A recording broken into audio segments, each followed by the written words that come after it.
자, 오늘 설교의 제목은 나는 누구인가 라는 것이고요. 갈라디아서 4장 21절로부터 31절이 본문입니다. 늘 자신이 누구인가 여기에 대해서 심각하게 고민하던 어린 감자가 있었어요. 이 그림이 감자입니다. 하루는 엄마에게 물었어요. 엄마, 나 감자 맞아? 엄마는 당근이지 라고 대답을 했습니다. 당근이라는 말에 애가 충격을 먹고 나는 이 집 자식이 아니라는 생각에 어린 감자는 엄마 찾아 산만리를 결심을 합니다. 그리고 집을 뛰쳐나가기 전에 할머니에게 전화해서 물었습니다. 할머니, 나 감자 맞아? 경상도가 고향인 할머니는 오이야 라고 대답을 했습니다. 오이라는 말에 아이가 또 헷갈렸어요. 내가 당근인지 오이인지 감을 잡을 수가 없는 꼬마 감자는 통곡하며 결국은 집을 나갔답니다. 자, 예수님을 구주로 영접하고 신앙생활 하시는 사랑하는 성도 여러분, 여러분들은 누굽니까? 하나님의 자녀라고 하는 여러분들 어떻게 자녀에 대해서 설명할 수 있느냐 하는 거예요. 쇼펜하우어가 나는 누군가 이런 생각에 고민을 하며 길을 가다가 사람하고 꽝 부딪혔어요. 부딪힌 사람이 승질이 났습니다. 어이, 당신 누구야? 이렇게 물었어요. 이럴 때 이 쇼펜하우어는 글쎄 나도 내가 누군지 잘 모르겠수다 라고 대답을 했답니다. 사랑하는 성도 여러분, 예수님을 우리는 구주로 영접하고 사는 사람들입니다. 하나님의 자녀라고 얘기를 해요. 그럼 하나님의 자녀인 여러분, 확실하게 여러분들의 정체성에 대해서 어떻게 말을 할 수 있느냐 하는 거예요. 오늘 본문에서는 세 가지로 우리에게 설명을 하고 있습니다. 자, 첫 번째가 28절이에요. 28절에 보면 형제들아 너희는 이삭과 같은 약속의 자녀라고 말하고 있어요. 약속의 자녀랍니다. 이 약속의 자녀라고 하는 거는요, 진짜 감격적인 선포입니다. 이삭의 어머니가 사라였습니다. 이 사라가 경수가 끊어졌어요. 그래서 여인으로서 인간적인 방법으로는 아기를 가질 수가 없어요. 근데 하나님께서 오래전에 아브라함을 통하여 약속해 주신 것이 있었습니다. 그러니까 하나님의 약속에 따라서 하나님의 전능한 방법으로 100세의 이삭이 태어났다고 해요. 이게 마찬가지로요, 하나님의 자녀가 되는 것, 이거는 힘과 능력으로 되는 게 아니에요. 예수 믿음으로 하나님의 자녀로 태어나는 것이고요, 그리고 성령의 능력으로 거듭나는 겁니다. 그래서 고린도전서 12장에 보면은요, 성령이 아니고는 누구든지 예수님을 주라고 할 수 없다 이렇게 말씀하고 있습니다. 그래서 하나님께서 우리를 당신의 아들로 삼으셨어요. 그래서 하나님께서 그 아들의 영을 우리 가운데 보내주셨습니다. 우리는 예수 그리스도의 이름으로 하나님을 감히 아빠라고 부를 수 있는 당신의 약속의 자녀가 된 거예요. 학교에서 배우는 원숭이에서 진화된 존재가 아닙니다. 이 공산주의자들이 말하는 세포덩어리가 아니에요. 하나님의 형상대로 지음받은 이 세상에서 단 하나밖에 없는 하나님 아버지의 위대한 걸작품이 바로 우리입니다. 에베소서 2장에 보면은요, 이렇게 감격적인 말씀을 하셨어요. 허물로 죽은 우리는 우리의 죄 때문에 죽었어요. 근데 예수 그리스도께서 살려주셨습니다. 하나님의 은혜로, 예수님의 십자가의 은혜로 구원을 받았다라고 선언한 겁니다. 하나님의 아들 예수 그리스도 십자가에 못 박아 죽는 그러한 대가를 지불하고 우리는 존귀한 하나님의 약속의 자녀가 됐습니다. 할렐루야입니다. 할렐루야. 그래서 어느 날 우연히 태어난 존재가 아니고요, 어머니의 태에서부터 하나님께서 나를 주목하여 보시고 나를 구별하여 하나님께서 나를 이끌어 오셨다는 겁니다. 믿지 않는 세상 사람들은요, 조건을 보고 자기가 누군지 판단합니다. 그래서 스스로 키가 작다고, 눈이 작다고, 돈이 없다고, 실력이 없다고, 권력이 없다고, 실패했다고 열등감에 사로잡혀 자신을 비하합니다. 외모가 평가의 기준이라고 해가지고 죽기 살기로 외모를 관리하는 사람이 있어요. 저게 나쁘다는 소리 아닙니다. 돈이 평가의 기준이라고 해서 죽기 살기로 돈에 집착하는 사람이 있어요. 그러나 이게 다가 아닙니다. 먼저가 뭔지 아세요? 인생이라고 하는 것은 하나님의 시각으로 바라보기 전까지는 진정으로 자신이 누구인지 알 수가 없는 거예요. 하나님께서 우리를 어떻게 평가하셨습니까? 하나님께서 우리에게 뭐라고 말씀하셨어요? 베드로 선지자가 이렇게 얘기를 했어요. 너희는 택한 족속이라고 그랬어요. 하나님께서 나 같은 사람을 택했답니다. 택해 주신 것만도 감지덕지죠. 근데 왕 같은 제사장이라고 그랬어요. 거룩한 나라라고 그랬어요. 하나님 아버지의 소유가 된 백성이라고 말하고 있지 않습니까? 흥분되지 않아요? 얼마나 놀라운 주님의 축복의 말씀이냐고요. 그러니 돈이 없다고, 미모가 뛰어나지 못하다고, 실력이 없다고 열등감에 사로잡힐 필요가 없어요. 세상 그 어떤 것이 없다고 해서 비굴하게 살 것도 아닙니다.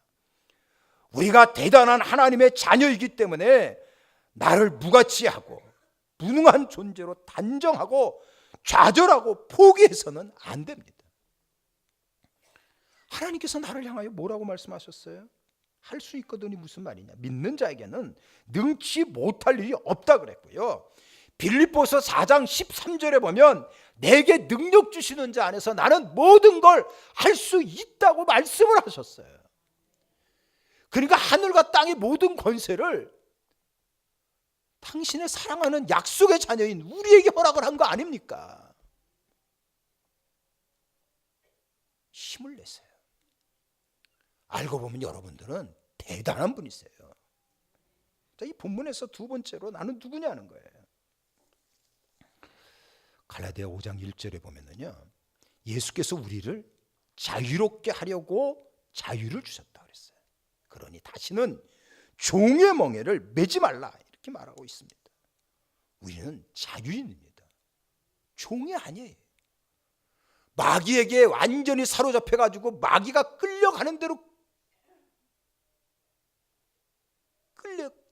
끌림을 당하는 이러한 종이 아니고요. 우리는 예수 그리스도의 그 십자가의 복음 안에서 자유함을 얻은 당신의 사랑하는 자녀예요. 이 본문에는 여러 가지 비유로 율법과 믿음에 대해서 설명하고 있어요. 시내산 언약이 나옵니다. 이 시내산 뭐예요? 시내산에서 모세가 율법을 받잖아요. 그러니까 시내산 언약은 율법을 얘기합니다. 그런데 아브라함 언약이 나와요. 창세기 12장 보면 하나님께서 아브라함을 부르시잖아요. 그러니까 아브라함의 언약이 나옵니다. 이것은 복음을 얘기하는 거예요.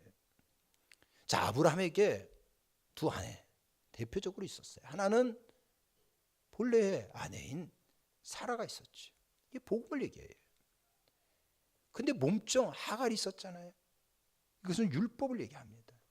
자, 이렇게 여러 가지 비유를 들어서 율법을 설명하고 있어요. 그리고 복음에 대해서 이야기를 하고 있어요. 하갈의 자녀는 모두 종이 되었다는 겁니다.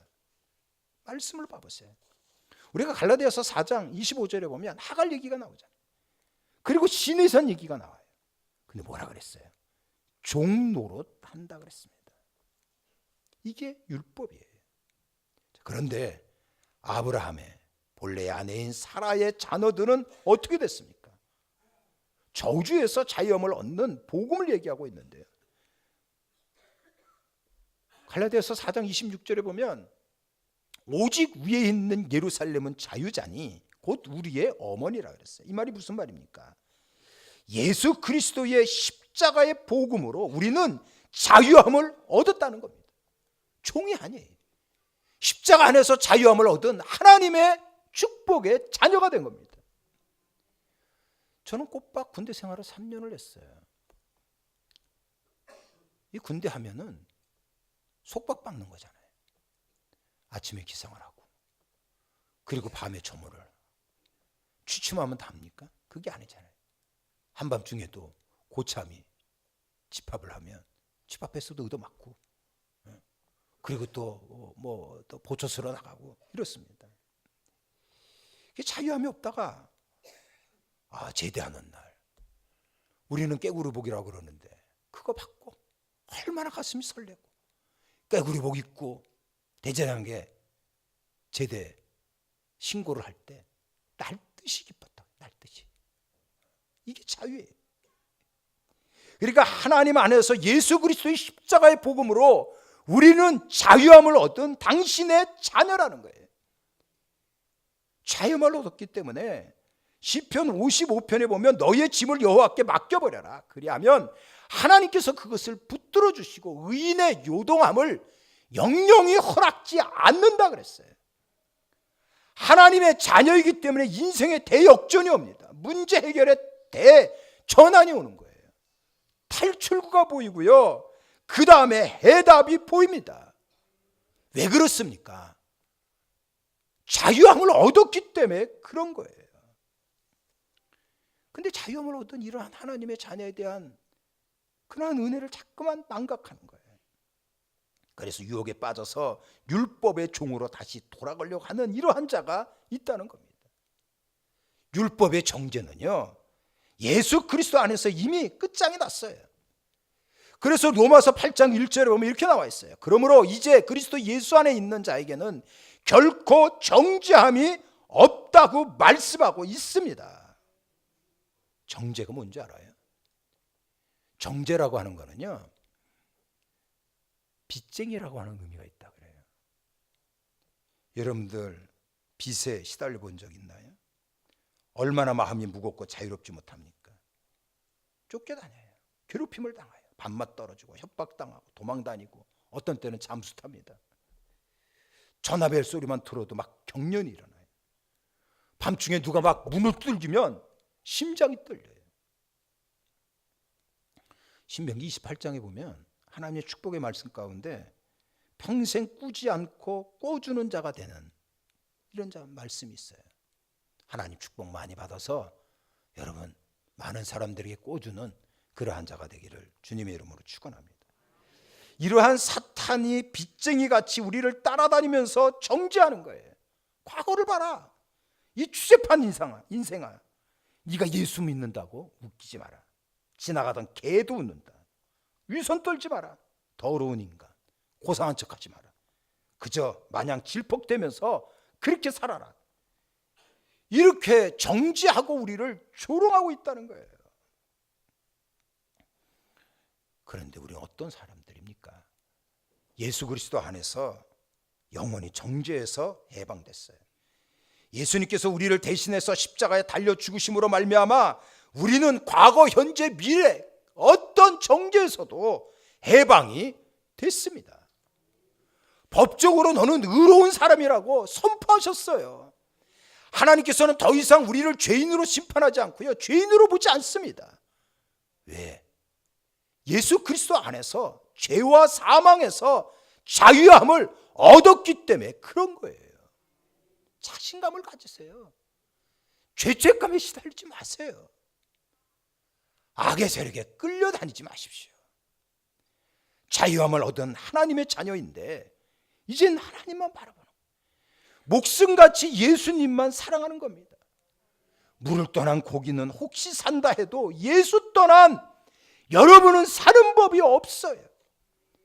내가 주님 한 분만으로 만족합니다. 십자가의 정신으로 나가는 거예요. 십자가의 정신으로 섬기고 봉사하는 거예요. 그러면 그리스도 안에서 마음껏 여러분들 자유함을 얻고 새로운 축복의 시대가 열려지게 될 것입니다. 이 본문에서요, 나는 누구인가 세 번째로 엄청난 말씀을 우리에게 주시고 있어요. 30절에 보면은 여종의 아들, 이게 바로 하갈의 자녀들이잖아요. 율법을 얘기합니다. 이러한 자들은 유업을 얻지 못한다 그랬어요. 이것을 반대로 얘기하면은요, 사라의 자녀들은 상속자가 된다는 말, 바로 예수 그리스도 십자가 복음 아래 있는 자는요, 하늘나라를 유업으로 얻을 자라는 얘기입니다. 우리는 천국 갈 백성이에요. 천국도 시시하게 들어가는 게 아니고요, 상속자로 들어가는 겁니다. 후계자로 입성을 하는 거예요. 천국이 어떤 겁니까? 죽음이 없고 병이 없고 쇠하지 않고 썩지 않고 오직 의와 평강과 실학이 넘쳐나기 때문에 거기는 무조건 좋아요. 무조건 기쁘고 무조건 행복한 것 아닙니까? 거기서 우리가 왕노릇 하는 거예요. 왕노릇. 이것이 하나님의 자녀인 우리에게 주는 축복입니다. 대통령이 되면 순간에 경호원 12명이 사방팔방에 달라붙습니다. 그래서 김정은이 내려와가지고서는 자동차로 이동할 때 12명이 달라붙었잖아요. 빼곡하게 쌓이는 겁니다. 여러분들이 하나님의 자녀로서 하늘나라를 유업으로 얻을 상속자이기 때문에 천군 천사가 여러분들을 에워쌀 겁니다. 여러분들을 철통같이 보호하실 거예요. 대통령에 주어진 가장 강력한 권한이 국군 통수권이라 그래요. 군대를 움직일 수 있는 힘입니다. 여러분들은 하나님의 자녀이면서 상속자이기 때문에요, 예수 복음을 믿는 그 안에 있기 때문에 마귀를 제압할 수 있는 권세가 있습니다. 대단한 사람이에요. 알고 보면 이 말씀에서 가르쳐주고 있는 세 가지의 것, 우리가 하나님 안에서 자유함을 얻었잖아요. 그리고 우리는 약속받은 하나님의 자녀라 그랬잖아요. 그리고 우리를 향해서 그 나라를 유업으로 얻을 자라고 말씀을 하셨잖아요. 이 세 가지를 생각하면은요, 감격한 거예요. 너무 기쁜 거예요. 근데 악한 마귀는 그냥 내버려 두지 않습니다. 그러한 자들을 향하여 시시각각으로 공략을 해요. 그래서 사도 바울이 본문에서 뭐라 그랬냐면요, 29절에 이런 얘기를 했어요. 자, 육체를 따라난 자가 성령을 따라난 자를 박해한다. 이제도 그러하도다 라고 얘기를 하고 있어요. 지금도 시시각각으로 하나님의 백성들을 향하여 뒤흔들어 놓는 방해 세력을 합니다. 겁내지 마세요. 하나님께서 여러분들에게 함께 할 겁니다. 요즘의 세대가 얼마나 악한지 기독교를 똑바로 보질 않아요. 그 이유는 물론 우리의 문제도 없잖아 있습니다만 여기에 생명이 있기 때문에 그런 거예요.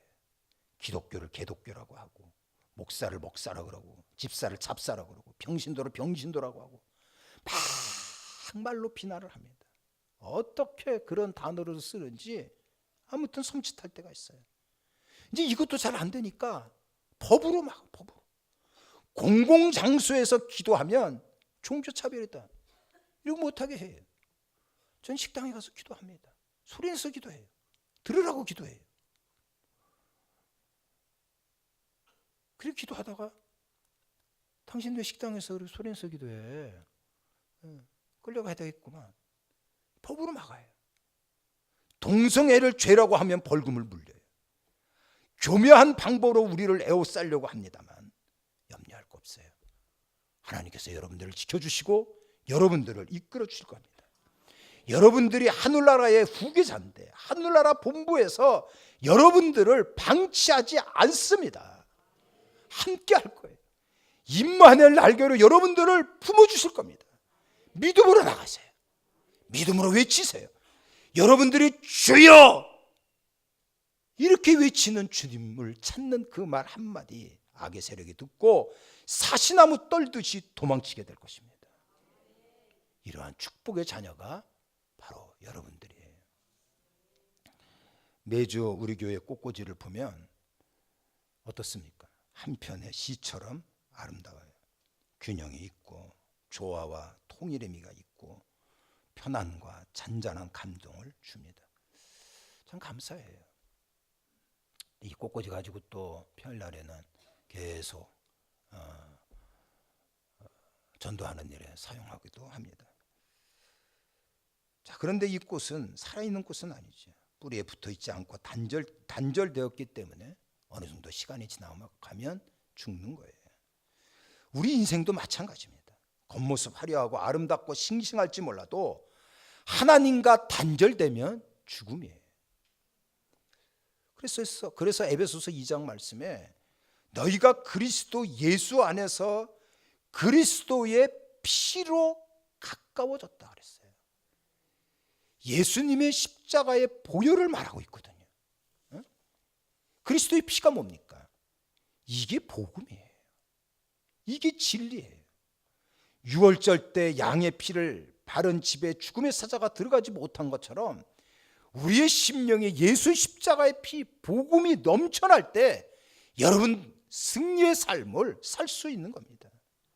십자가에 집중하세요. 복음 안에 여러분들 굳건히 거하는 자가 되어지기를 바랍니다.